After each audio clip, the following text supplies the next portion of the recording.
చేరవచ్చిన మీకు అందరూ సమర్పిస్తున్నాను. 1 పేతురు 3వ అధ్యాయం. 1 పేతురు 3వ అధ్యాయంలో వాక్యాన్ని ధ్యానిస్తాం. 10, 11, 12 వచనాలు రాయబడి ఉన్నాయి. 1 పేతురు 3వ అధ్యాయం 10 నుండి 12 వచనాల వరకు. జీవమును ప్రేమించి మంచి దినములు చూడగోరువాడు చెడ్డదాన్ని పలుకకుండా తన నాలుకను, కపటపు మాటలు చెప్పకుండా తన పెదవులను కాచుకొనవలెను. అతడు కీడు నుండి తొలగి మేలు చేయవలను, సమాధానం వెతికి దాన్ని వెంటాడవలను. ప్రభు కన్నులు నీతిమంతుల మీదను ఆయన చెవులు వారి ప్రార్థన వైపున ఉన్నవి కానీ ప్రభు ముఖము కీడు చేయ వారికి విరోధముగా ఉన్నది. జీవమును ప్రేమించి ప్రాణమును ప్రేమించి కాదు.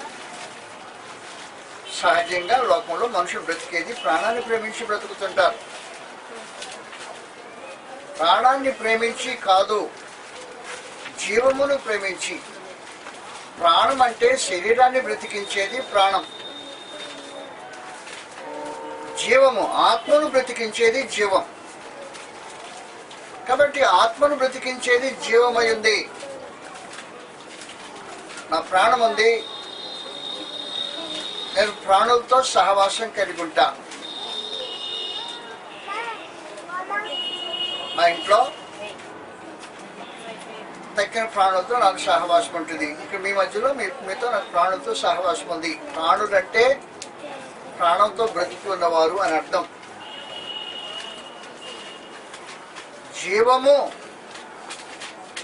జీవము అనేది దేవుని వల్ల కలిగేది.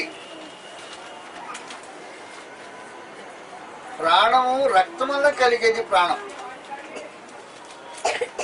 కాబట్టి ప్రాణులు రక్త సంబంధులు, శరీరులు అందరూ ప్రాణులు. ప్రాణాన్ని ప్రేమించడంలో ప్రాముఖ్యతలే. మంచి దినాలు రావు. ప్రాణాన్ని ప్రేమించేవాడికి మంచి రోజులు రావు. జీవాన్ని ప్రేమించేవాడికి మంచి రోజులు వస్తాయి. ప్రాణాన్ని ప్రేమించేవాడికి మంచి రోజులు రావని గ్రంథం తేటగా తెలియజేస్తుంది. లూకా సువార్తలో నీవు ప్రాణాన్ని ప్రేమించి మంచి రోజుల కొరకు ఎదురు చూడలేవు. లూకా సువార్త 12వ అధ్యాయం. ప్రాణాన్ని ప్రేమించిన వాడికి మంచి రోజులు రావు. లూకా సువార్త 12వ అధ్యాయంలో ఈ సమాచారం రాయబడి ఉంది. 15వ వచనం నుండి. మరి ఆయన వారితో, మీరు ఏ విధమైన లోభమునకు ఎడమియక జాగ్రత్త పడుడి. ఒకని కలిమి విస్తరించుట వాని జీవమునకు మూలము కాదు అనను. కలిమి జీవానికి సంబంధించింది కాదు. కలిమి అంటే కలిసి రావటం, డబ్బు కలిసి రావటం, కలిమి కలిగి ఉంటాం. ధనవంతుడై ఉంటాం. కలిమి కలిగి ఉంటాం అంటే ధనవంతుడై ఉంటాం. కలిమి విస్తరించుట అంటే ఆయనకి బాగా డబ్బు కూడొస్తా ఉంది. కూడొస్తామంటే ఇక్కడ ఒక 10 ప్లాట్లు కొన్నాడు, అక్కడ పోయి ఒక 10 ఎకరాలు కొనేసాడు, ఇక్కడ పోయి అది చేశాడు, ఏదో చేసేసాడు. కలిమి విస్తరించుట. పెద్ద బిజినెస్ పెట్టాడు. కలిమి విస్తరించుట. కలిమి విస్తరించినంత మాత్రాన జీవానికి మూలము కాదు అని చెప్పేసి. కలిమి విస్తరించుట జీవానికి మూలం కాదు. జీవము లేనివాడు చచ్చినవాడు. ప్రాణం లేనివాడు దేహంలో చనిపోయినవాడు ఎలాగో, జీవం లేనివాడు దేవునితో సహవాసం లేనివాడు, జీవం లేనివాడు. నేను చనిపోయాను అనుకో, అప్పుడు మామూలుగా ఏం చేస్తారు? నన్ను గాఢంగా ప్రేమించి నన్ను సమస్తాన్ని చూసుకుని నా భార్య బయట పెట్టమంటది. నా బెడ్ మీద నుంచి బయట పెట్టమంటది.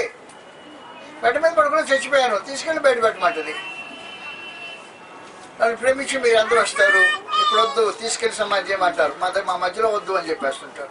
అందువల్ల ప్రాణం పోతే ఏం జరిగిందనమాట, ముందు నా ఆప్తులతో, నా రక్త సంబంధులతో శరీరం తెగదెంపులు జరిగాయి. ఆ తర్వాత మేము సమాజంలో తెగదెంపులు జరిగాయి. నా భార్యేమో ఇంట్లోంచి బయట పెట్టమంది, మీరేమో బయట కాదు సమాధుల దొడ్లో పెట్టమన్నారు. ప్రాణం పోతే జరిగే సమాచారం. జీవం పోతే ఏం జరుగుతుందో తెలిసిన, జీవం పోతే దేవుని దగ్గర నుంచి బయట పెట్టేస్తాడు. జీవం పోతే వచ్చి గొడవది. ప్రాణం పోతే నా భార్యకు నాకు ఎలా సంబంధాలు తెగిపోయాయో, నా బంధువులతో నాకు ఎలా సంబంధాలు తెగిపోయాయో, జీవం పోతే దేవునికి పరలోకానికి పరలోక సంబంధాలకు సంబంధాలు తెగిపోతాయి. కలిమి విస్తరించుట జీవానికి మూలం కాదు. కలిమి విస్తరించుట జీవానికి మూలం కాదు. ఎంత డబ్బున్నా జీవముకు అది ఆధారం కాదు. ఒకరికి కలిమి విస్తరించడం మన జీవముకు మూలం కాదు అని చెప్పేసి ప్రత్యేకించి లూకాసు వార్తలో 12వ అధ్యాయంలో ఉన్నాం ప్రస్తుతం. దానిలో ఇంకా సంగతులు, ప్రాణం యొక్క సంగతిని గురించి ప్రత్యేకించి మాట్లాడుతున్నాడు. మరి ఆయన వారితో ఈ ఉపమానం చెప్పాను. ఒక ధనవంతునికి భూమి సమృద్ధిగా పండెను. అప్పుడు అతడు, నా పంట సమకూర్చుకుంటూ నాకు స్థలం చాలదు కనుక నేనేమి చేద్దానని తనలో తాను ఆలోచించుకొని నేను ఎలాగో చేద్దును. ఒక ధనవంతుని కంటే పంట సమృద్ధిగా పండిందంట. సమృద్ధిగా పండితే పండిన పంట అంతా తెచ్చుకుని ఎక్కడ వేసుకుందాం? ఇంతకుముందు కొట్లు ఉన్నాయి, వచ్చే పంట ఈ కొట్లు చాలవు. కాబట్టి ఈ కొట్లు చాలవని ఉద్దేశించి కొట్లు విప్పేసి పెద్ద కొట్లు కట్టేసుకున్నాడు. పెద్ద కొట్లు కట్టించుకుని తన ధాన్యమంతా తీసుకొచ్చి కొట్టులో పోసుకున్నాడు. చదువుతాం ఆ సంగతి. నా కొట్లు విప్పి వాటికంటే గొప్ప వట్టి కట్టించి అందులో నా ధాన్యమంతటిని, నా ఆస్తిని సమకూర్చుకొని నా ప్రాణముతో, ప్రాణమా అనేక సంవత్సరాలకు విస్తారమైన ఆస్తి సమకూర్చబడినది, సుఖించుము, తినుము, త్రాగుము, సంతోషించుము అని చెప్పుకుందును అనుకున్నాను. అయితే దేవుడు, వెర్రివాడా, ఈ రాత్రి ప్రాణం అడిగితే ఏమైపోతాయి? ఒకటి సంగతి, ఈ రాత్రి ప్రాణం పోయిందనుకో, తీసుకొచ్చి కొట్లో పోస్తుంది, దాని వద్ద ఏమైపోతుంది? కానీ ఏమంటాడంటే, ప్రాణమా అనేక సంవత్సరాలకు సమృద్ధిగా సుఖించుము, తినుము, త్రాగుము. ఈ రాత్రి ప్రాణం పోతే ఏం చేస్తాడు? కలిమి విస్తరించిన జీవానికి మూలం కాదు. ప్రాణం పోతే ఏం జరిగింది? ప్రాణము కాపాడుకోవడానికి అవకాశం లేదు. మీది విధానం అది.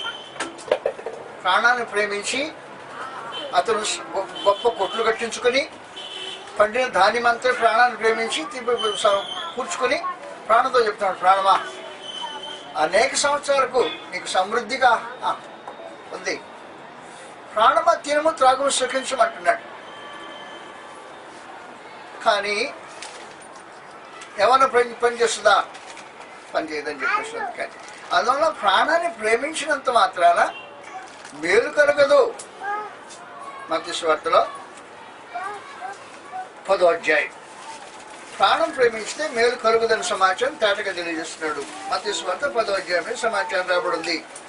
39వ వచనం ప్రభువును యేసు మాట్లాడుతున్నాడు. తన ప్రాణమును దక్కించుకుని వాడు దాన్ని పోగొట్టుకొనును, దాని నా నిమిత్తము తన ప్రాణమును పోగొట్టుకుని వాడు దాన్ని దక్కించుకును.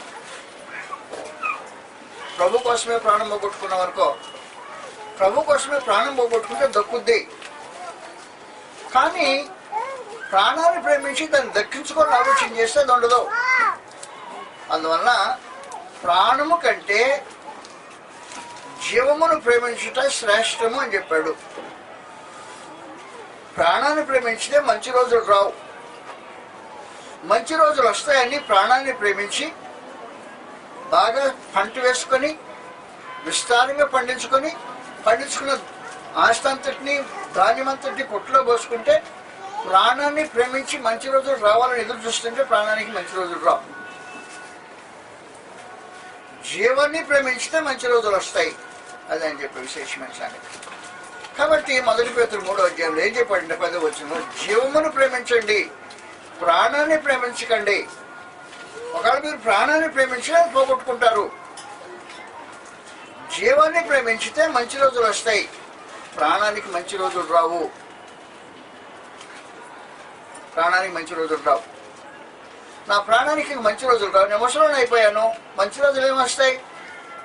మంచి రోజులు రావని గ్రంథం తేటగా చెప్పింది. ప్రాణానికి మంచి రోజులు రావని ప్రసంగి గ్రంథం 12వ అధ్యాయంలో మొదటి నుండి దుర్దినములు రాకముందే. దుర్దినములు అంటే ముసలి రోజులు, వచ్చేది మంచి రోజులు కాదు, దుర్దినాలు వస్తాయి. ప్రాణాన్ని ప్రేమించేవాడికి ఇంకా ఎక్కువ కాలం బ్రతక నేను కోరుకున్నాను అనుకో, మంచి రోజులు రావు. కాబట్టి ప్రసంగి 12వ అధ్యాయంలో దుర్దినములు రాకముందే, దుర్దినం అంటే చెడ్డ రోజులు, వీటి యందు నాకు సంతోషము లేదు అని చెప్పు సంవత్సరములు రాకముందే. ప్రసంగి 12వ అధ్యాయం 1వ వచనం జరుగుతున్నా దుర్దినములు రాకముందే, వీటి యందు నాకు సంతోషం లేదని చెప్పు సంవత్సరం రాకముందే, వాన వెలిసిన తర్వాత చీకటి మరలా కమ్మకముందే, నీ బాల్యదినంలోనే నీ సృష్టికర్తను స్మరణకు తెచ్చుకోమని చెప్పేశాడు. కాబట్టి దుర్దినాలు వస్తాయి, ప్రాణానికి మంచి రోజులు రావు. మంచి రోజులు చూడగోరేవాడు ఎవడైనా జీవాన్ని ప్రేమించాలి. ప్రాణాన్ని ప్రేమించేవాడికి మంచి రోజులు రావు, జీవాన్ని ప్రేమించేవాడికి మంచి రోజులు వస్తాయని దేవుడు దర్శన గ్రంథంలో తెలియజేస్తున్నాడు. జీవమును ప్రేమించుట, జీవమును ప్రేమించుట అంటే దైవ సహవాసాన్ని ప్రేమించటం. ఎఫెసీయులకు రాసిన పత్రిక 4వ అధ్యాయం, ఎఫెసీయులకు 4వ అధ్యాయం 17-18 వచనంలో సమాచారం రాబడి ఉంది. దేవుని సహవాసమును ప్రేమించుట, జీవమును ప్రేమించుట. ఎఫెసీయులకు 4వ అధ్యాయంలో 17 వచనం ఉంది. కాబట్టి అన్యజనులు నడుచుకున్నట్లు మీరు ఇక మీద నడుచుకున్నాను ప్రభునందు సాక్ష్యం ఇస్తున్నాను. వారైతే అంధకారమైన మనసు గలవారై తమ హృదయ కాఠిన్యం వలన తమలో ఉన్న అజ్ఞానం చేత దేవుని వల్ల కలుగు జీవముల నుంచి వేరుపరచబడిన వారై, దేవుని వల్ల కలుగు జీవం నుంచి వేరు చేయబడిన వారు, జీవాన్ని ప్రేమించని వారు. దేవుని వల్ల జీవం కలుగుతుంది, దేవునిలో కలిగే జీవం నుంచి వేరు చేయబడిన వారు అన్నట్టు ప్రత్యేకించి మనం ఆలకించితే గర్భంలో శిశువు పెరుగుతుంటాడు. గర్భంలో శిశువు పెరిగినప్పుడు తల్లి పీల్చుకున్న గాలి బిడ్డకి గాలి అవుతుంది, తల్లి ఆహారం బిడ్డకి ఆహారం అవుతుంది. తల్లి బిడ్డలు ఏకమై ఒక దేహంగా కొనసాగుతుంటారు. గర్భంలోంచి ప్రసవించింది తల్లి, గర్భం నుంచి బయటకు వచ్చాడు. బయటకు వచ్చిన తర్వాత ఏం చేస్తారు?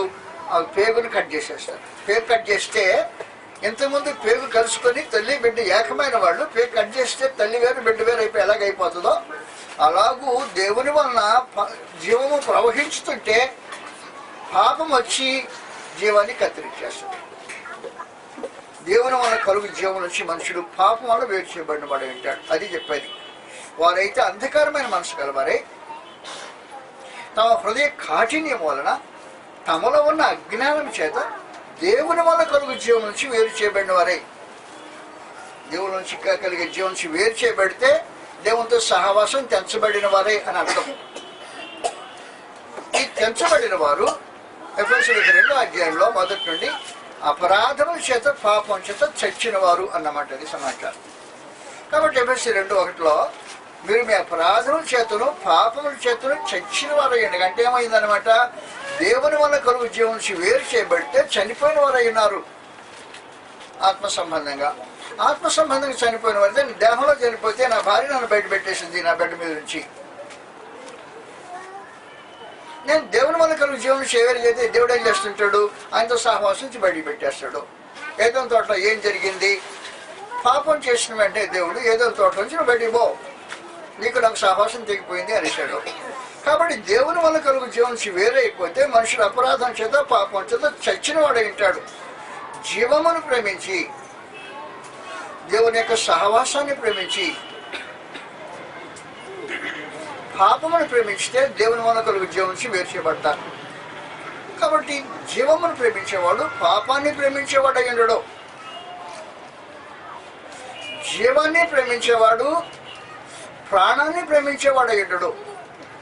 ప్రాణాన్ని ప్రేమించకుండా జీవాన్ని ప్రేమించిన వాడు ప్రభు కోసం తన ప్రాణాన్ని అప్పగించితే నా నిమిత్తము తన ప్రాణాన్ని పోగొట్టుకునేవాడు తను దక్కించుకుంటాడు అనేసాడు.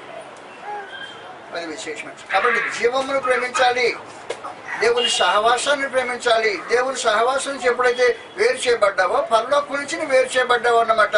పరలోకం నుంచి పరలోక సంబంధం నుంచి వేరు చేయబడ్డావు. వేరు చేయబడి చనిపోయిన వాడు అయి ఉన్నావు. జీవమును ప్రేమించి దేవుని సహవాసాన్ని ప్రేమించి, పరలోకాన్ని ప్రేమించి, పరలోక సంబంధాలను ప్రేమించి, పరలోకపు జీవాన్ని కావాలని కోరుకొని జీవమును ప్రేమించి మంచి రోజులు వస్తాయి. ప్రాణాన్ని ప్రేమించిన వాడికి మంచి రోజులు రావు. జీవాన్ని ప్రేమించితే మంచి రోజులు వస్తాయని చెప్తున్నాడు. జీవమును ప్రేమించితే మంచి రోజులు వస్తాయి. నీకు ముందు రోజుల్లో మంచి రోజులు వస్తాయి. మంచి రోజులు ఏం మమ్మీ?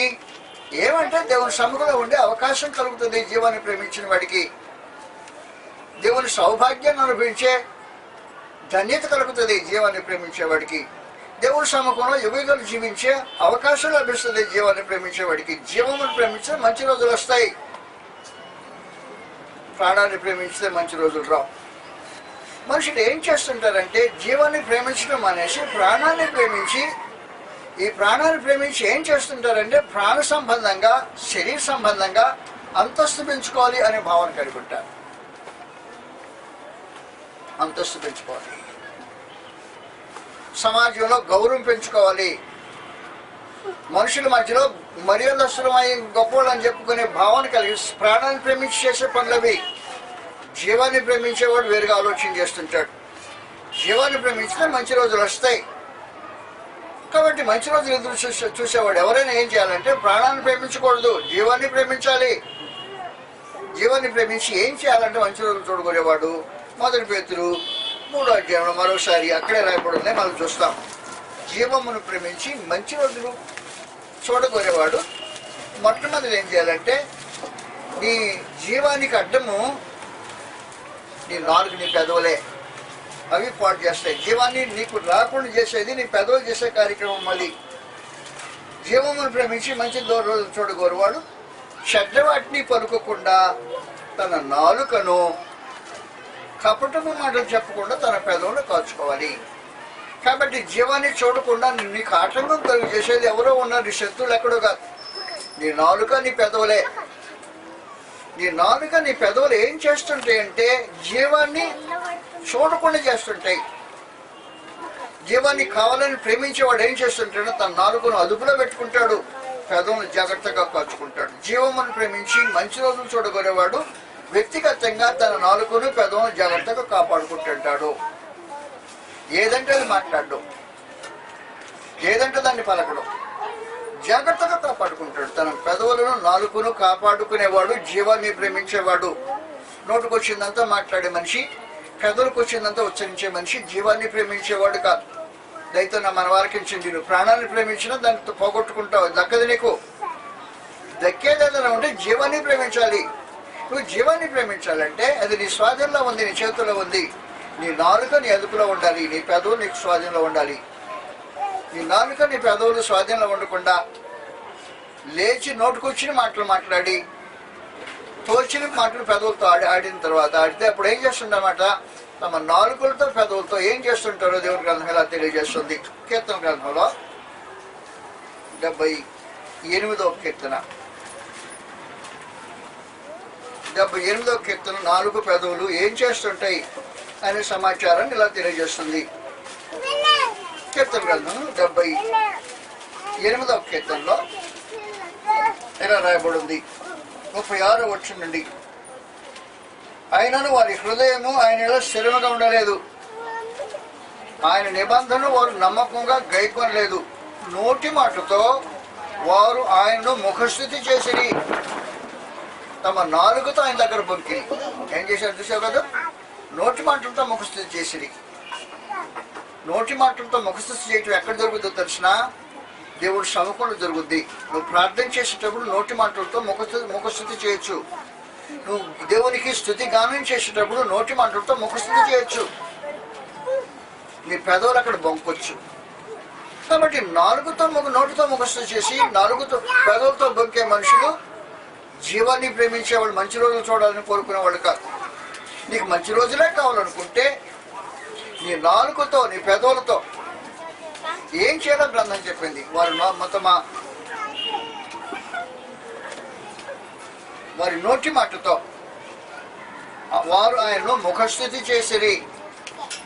ముఖస్థుతి చేసిరి అంటే వాస్తవానికి మీరు దేవుని స్తుతి గానం చేశారనుకో, స్తుతి గానం చేయటంలో అనేక భక్తి రసాలు కురిపించారనుకో, కాలం అలాంటి జీవితం జీవించాలనుకో, అప్పుడు జీవితం నువ్వు పాడిన మాట ప్రకారం నీ జీవితం ఉండకపోతే అర్థమేంటి? దేవుని సముఖంలో నోటితో ముఖస్థుతి చేసినట్టే కదా, పెదవులతో బొంపుతున్నట్టే కదా. కాబట్టి దేవుని జీవాన్ని ప్రేమించే వాళ్ళు ఆ పని చేయరు. దేవుని ప్రేమించే వాళ్ళు ఆ పని చేయరు. వారు నోటితో ముఖశుద్ధి చేసిరి, వారు పెదవులతో బొంకిన ఆయన దగ్గర బొంకారు. ఇలాంటి వారు జీవాన్ని ప్రేమించేవారు కాదు. జీవాన్ని ప్రేమించే వాళ్ళు ఏం చేయాలి? తమ నోటిని, తమ పెదవులను, తమ నాలుకను కాచుకోవాలి. అందువల్ల నిజంగా మీరు జీవాన్ని ప్రేమించినట్టయితే ఏం మాటలు మాట్లాడుతున్నారో, ఏం పలుకుతున్నారో అది జాగ్రత్తగా ఆలోచించాల్సిన మొదటి కార్యక్రమం. నెంబర్ 2, జీవాన్ని ప్రేమించేవారు చేసే రెండవ కార్యక్రమం ఏం జరగాలంటే, వారు కీడు చేయటం మాని కీడు నుండి తొలగి మేలు చేయాలి. కీడు నుండి తొలగి మేలు చేయాలి. కీడు చేసే బ్రతుకు నుంచి మార్చుకుని మేలు చేసే మనుషులై ఉండటం దాని జీవాన్ని ప్రేమించే వారి యొక్క ప్రత్యేకత సంగతి. యెషయా గ్రంథం 1వ అధ్యాయంలో కీడు నుండి తొలగి మేలు చేయటం అనే ఒక విశేషమైన కార్యక్రమం ఉంది. ఎవరికి కీడు చేయకూడదు. జీవాన్ని ప్రేమించేవాడు మరొకరికి కీడు చేసేవాడు కాదు. కీడు చేసేవాడు జీవాన్ని ప్రేమించేవాడు కాదు. ఎవరికి కీడు తలపెట్టేవాడు జీవాన్ని ప్రేమించే వ్యక్తి కాదు. అందువల్ల జీవాన్ని ప్రేమించేవారు కీడు చేయటం మానాలి, మేలు చేయ నేర్చుకోవాలి. యెషయా గ్రంథం 1వ అధ్యాయంలో 16-17 వచనంలో మాట్లాడబడింది. మిమ్మల్ని కడుగుకొని శుద్ధి చేసుకొనిడి, మీ దుష్క్రియలు నాకు కనబడకుండా వాటిని తొలగించుడి. కీడు చేయటం మానుడి, మేలు చేయ నేర్చుకోండి. ఆ కార్యక్రమం జరగాలి. జీవాన్ని ప్రేమించితే కీడు చేసే స్వభావాన్ని మార్చుకోవాలి, కీడు చేసే పద్ధతులను మార్చుకోవాలి, మేలు చేయటం మొదలెట్టాలి. జీవాన్ని ప్రేమించేవాడు చేయాల్సిన రెండవ కార్యక్రమం అది. జీవాన్ని ప్రేమించి మంచి రోజులు కావాలంటే నువ్వు మంచి రోజులు ఎదురు చూడొచ్చు. ఈ మంచి రోజులు దేవుని సముఖంలో, నిత్యత్వంలో. ఇశ్రాయేలీయులు భూమి మీద ప్రయాణం చేసి, వాస్తవానికి ఐగుప్తుడిని ప్రయాణం చేసేటప్పుడు పాలు తేనెలు ప్రవహించే దేశం అని భూ సంబంధమైన దేశం కొరకు ఎదురు చూశారు. కానీ నేడు దేవుని ప్రజలు పాలు తేనెలు ప్రవహించు భౌతికమైన దేహం కొరకు, దేశం కొరకు ఆలోచించి ఇట్లా పరలోక సంబంధమైన దానికోసం ఎదురు చూస్తున్నారు. జీవాన్ని ప్రేమించేవారు పరలోకం అనుభవించబోతారు. దాన్ని నిత్య జీవాన్ని స్వతంత్రించుకోవడానికి ఆలోచన కలిగిన వారు ఉంటారు. జీవాన్ని ప్రేమించాలి మంచి రోజులు రావాలంటే. కాబట్టి నీ నాలుక, నీ పెదవులు జాగ్రత్తగా కాచుకోవాలి. నెంబర్ 1. నెంబర్ 2, కీడు చేయటం మాని మేలు చేయ నేర్చుకోవాలి. ఇప్పుడు దాకా ఒకళ్ళు కీడు చేసే స్వభావం కానీ పద్ధతులు కానీ ఉంటే వాటిని మానుకొని ఇక్కడి నుంచి మేలు చేయ నేర్చుకోవాలి. కీడు చేయటం మానుడి, మేలు చేయ నేర్చుకోనుడి. జీవాన్ని ప్రేమించేవారు చేయాల్సిన రెండవ విశేషమైన కార్యక్రమం. 3వ సంగతి చెప్పాడు. 3వది ఏం చెప్పాడంటే, సమాధానమును వెతికి దాన్ని వెంటాడుడి. సమాధానము వెతికి దాన్ని వెంటాడటం. సమాధానము వెతకటం అంటే ఏంటి చేయాల్సిన కార్యక్రమం? మొట్టమొదటి సంగతి, సమాధానము వైరం ఎవరితో ఉందో వారితో సమాధానం పడటం అనేది మొదటి కార్యక్రమం. సమాధానం వెతకటం అంటే రోమీయులకు రాసిన పత్రిక 5వ అధ్యాయంలో వైరం ఎవరితో ఉందంటే దేవునితో ఉన్నది వైరం. దేవునితో వైరం కలిగిన వారు దేవునితో సమాధాన పడవలసిన అవసరం ఉంటుంది. పాపం వలన దేవునికి మనుషునికి వైరం ఏర్పడింది. మనుషుని యొక్క చెడు కార్యముల వలన, దుష్టత్వం వలన, అతని నోటి వలన, చేతల వలన దేవునికి మనుషులకు వైరం ఏర్పడింది. మనుషుని చేసిన పాపానికి దేవుడు విరోధి అయిపోయాడు. కాబట్టి వైరము దేవునితో ఉంటే సమాధానాన్ని వెతకాలి. దేవునితో మనుషులు సమాధాన పడాల్సిన అవసరం ఉంది. కాబట్టి సమాధానం వెతికి దాన్ని వెంటాడుడి. రోమీయులకు రాసిన పత్రిక అనుకున్న 5వ అధ్యాయంలో సమాధానం దేవునితో కావాలి అని కోరుకోవటం అనేది అవసరమైన సమాచారం. 5వ అధ్యాయం 9-10 వచనాలు ఈ సమాచారం రాబడింది. సమాధానం వెతికి దాన్ని వెంటాడుడి. 5వ అధ్యాయం 9-10 వచనం. కాబట్టి ఆయన రక్తములను ఇప్పుడు నీతిమంతులుగా తీర్చబడి మరింత నిశ్చయముగా ఆయన ద్వారా ఉగ్రతుడిని రక్షింపబడి అనగా శత్రువులమై ఉండగా. ఎవరితో శత్రుత్వం? దేవునితో శత్రుత్వం. దేని వల్ల శత్రుత్వం? పాపం చేసినందువల్ల శత్రుత్వం ఏర్పడింది.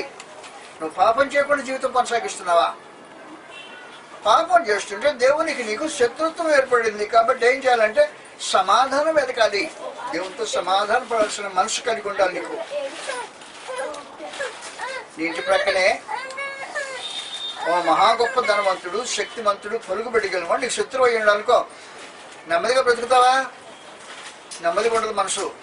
ఎందుకంటే ఇంటి పక్కనే పెద్ద ఆయన, పెద్ద పొలుగుబడి కానీ పెద్ద ధనవంతుడు, ఏమైనా చేయగలడు వాడు. అతనితో నీకు విరోధం ఉంటే నెమ్మది ఉంటుందా? ఉండదు. మంచి రోజులు ఎదురుస్తాం, మంచి రోజులు ఎదురుస్తాం. అందువల్ల అందులో మహాగండు మహోన్నతుడు దేవుడు. దేవునితో శత్రుత్వం పెట్టుకుని మనుషుడు నెమ్మదిగా బ్రతకడానికి అవకాశం ఉండదు. సమాధానం వెతుకు, దేవునితో సమాధానం వెతుకు. ప్రాముఖ్యంగా శత్రుత్వం, దేవునితో ఉండే శత్రుత్వాన్ని పోగొట్టుకో. పాపం వల్ల కలిగిన శత్రుత్వం వల్ల విమోచన, పాపం ఉండి విమోచన పొందు. కాబట్టి సమాధానం వెతుకు. సమాధానం వెతకటంలో దేవుడు తానే ఈ కార్యక్రమంలో ముందుగా ఉన్నాడు. 2 కొరింథీ 5వ అధ్యాయంలో ఈ సమాచారం రాబడి ఉంది. సమాధానం నువ్వు వెతికే దానికంటే పరమందున దేవుడు నీతో సమాధానం కావాలని కోరుకుంటూ ఇలాగూ సందేశం పంపుతున్నాడు. 5వ అధ్యాయం 2 కొరింథీ 18వ వచనం నుండి సమస్తమును దేవుని వలనైనవి. 2 కొరింథీ 5వ అధ్యాయం 18వ వచనం నుండి 18వ వచనం 18. సమస్తమును దేవుని వలనైనవి, ఆయన మనలను క్రీస్తు ద్వారా తనతో సమాధానపరుచుకొని ఆ సమాధానపరచు పరిచయను మాకు అనుగ్రహించను. అదేదనగా దేవుడు వారి అపరాధములు వారి మీద మోపక క్రీస్తునందు లోకమును తనతో సమాధానపరచుకొని కొంచెం ఆ సమాధానపరచు వాక్యమును మాకు అప్పగించాడు. కావున దేవుడు మా ద్వారా వేడుకున్నట్లు దేవుడే వేడుకుంటున్నాడు అంట. నైనా రే సమాధాన పడదాం రండి. సమాధాన పడటానికి ఒకటే మార్గం. నీకు నాకు శత్రుత్వానికి కారణం ఏంటి? పాపమే కదా. ఆ పాపం నీలోంచి పోవాలి. పాపం నీలోంచి పోవడానికి నేనే సమాధాన బలి అర్పించాను. పూర్వకాలంలో ఇశ్రాయేలు పాపం చేస్తే దేవునితో సమాధానానికి సమాధాన బలి అని ఒక పశువుని తీసుకొచ్చి యాజకునికి అప్పగించేవాడు. యాజకుడు ఏం చేసేవాళ్ళు అంటే ఆ పశువుని తీసుకొని ఈ మనిషి పక్షంగా దేవునికి సమాధాన బలి అర్పిస్తుంటేవాడు. ఇదివరకు మనుషుడు చేసే సమాధానం కోరి, దేవునితో సమాధానం కోరి మనుషుడు చేసేవాడు. ఇప్పుడు ఏం చేస్తున్నాడంటే దేవుడు తానే సమాధానం కోరి ఒక సమాధాన పశువుని మన కొరకు అర్పించాడు. దేవుడు మన కొరకు అర్పించిన సమాధాన పశువు క్రీస్తు ప్రభు. క్రీస్తు ప్రభు యొక్క బలి వలన మనతో దేవుడు సమాధాన పడటానికి ఇష్టపడుతున్నాడు. కాబట్టి దేవుడు ఏం చేస్తున్నాడే మా ద్వారా వేడుకుంటున్నాడు, బతిమాలుతున్నాడు మిమ్మల్ని. వేడుకోవటం అనేది చిన్న మాట కాదు. మనుషుడు దేవుని వేడుకుంటారు. ప్రార్థనలో ప్రార్థన చేసేటప్పుడు ఏమంటాము? యేసుక్రీస్తు నామములో వేడుకుంటున్నాం తండ్రి అంటాం. ఇప్పుడు దేవుడేమంటున్నాడు? యేసుక్రీస్తు ద్వారా నేను మిమ్మల్ని వేడుకుంటున్నాను అంటాడు. ఏంటి మమ్మల్ని వేడుకునే కాడ దగ్గర దిగొచ్చావు? సమాధానం పడతారా నాయన అంటున్నాడు ఆయన. దేవుడే సమాధానం కావాలని కోరుకొని దిగి వచ్చినప్పుడు నరుడు దేవునితో సమాధానం వెతికి వెంటాడాల్సిన అవసరం ఉందా లేదా ఆలోచించేయండి. దేవునితో సమాధానం లేకుండా జీవాన్ని మంచి రోజులు నీకు రావు. దేవుడు శత్రువు అయితే మంచి రోజులు ఎదురు చూడలేవు. అందువలన దేవుడు తానే ఏం చేస్తున్నాడంటే సమాధానం వెతికి వెంటాడమంటే ఆయనే సమాధానానికి వస్తున్నాడు. కావున దేవుడు మా ద్వారా వేడుకున్నట్లు మేము క్రీస్తులకు రాయబారులమయ్యండి దేవునితో సమాధాన పడ్డని క్రీస్తు పక్షమును మేము బతిమాలు కొంటున్నాం. ఎందుకనగా మనం ఆయన ఏదో దేవుణ్ణి తగినట్లు పాపం మెరుగని ఆయన మన కొరకు పాపంగా చేశాడు.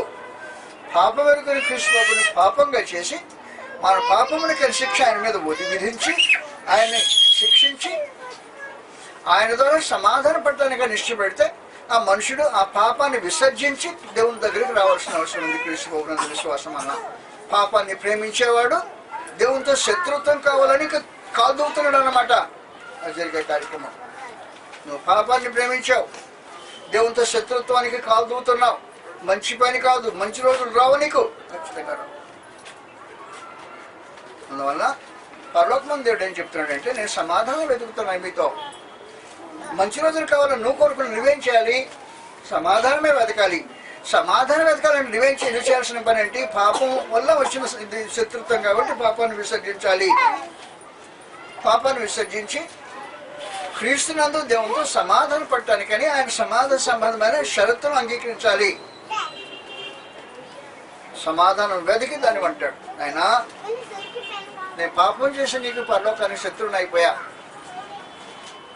క్రీస్తు ప్రభునందు నన్ను క్షమించడానికి ఇష్టపడి మహత్తరమైన కార్యక్రమం జరిగించావు.